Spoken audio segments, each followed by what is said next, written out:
Would you let Rachaad White go for nothing when you could trade and get something for him? Even if it's a 6 or 7 round pick, it's better than just letting him go for nothing. Keep an eye on Rachaad White. If I was a Bucky Irvin owner, I wouldn't even worry about him, but try to trade Rachaad White. Use that narrative that it's a one-game flop, that he's not going to do anything for the rest of the season. Use that narrative, and I guarantee you the owner, he or she will probably trade you Rachaad White.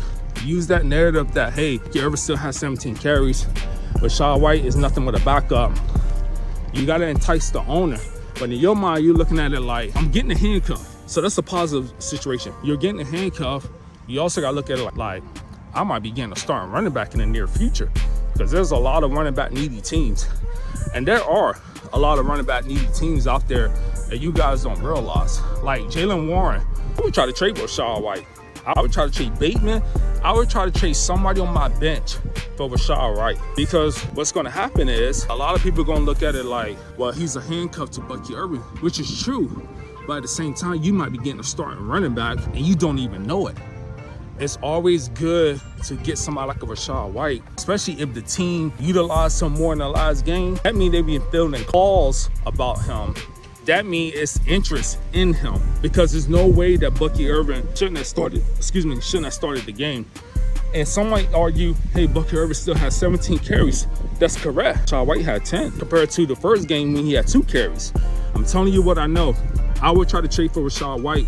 Sometimes, and this is like one of my favorite sayings, you gotta look at the forest from the trees, and you gotta see something that the other owners aren't watching or don't realize yet. You wanna trade for Rachaad White. Therefore, when he does get traded, you can say, damn, AJ put it on my alert that he was gonna get traded. I'm not an NFL source whatsoever, but you can kind of see the writing on the wall with Rachaad White. Why would you let Rachaad White go for nothing when you could trade and get something for him? Even if it's a 6 or 7 round pick, it's better than just letting him go for nothing. So keep an eye on Rachaad White. We don't know how long Jaylen Warren is going to hold up. Jaylen Warren, this is his first year starting. We don't know how long he's going to hold up. JCM, we don't know how long he's going to hold up. We don't know. And these teams, they look at it like Houston. I mean, with Nick Chubb and Woody Marks. And if you got Mixon, I would trade Mixon for Tesla. Get something for Mixon, because he ain't coming back this year. I'm letting you know right now, he ain't coming back this year. The Houston Texans are not who you think they are. Their offensive line sucks. They probably gonna beat Jacksonville, or they're gonna have a good showing against Jacksonville, but that team is not going anywhere. I would trade Joe Mixon, but that's another story for a different day.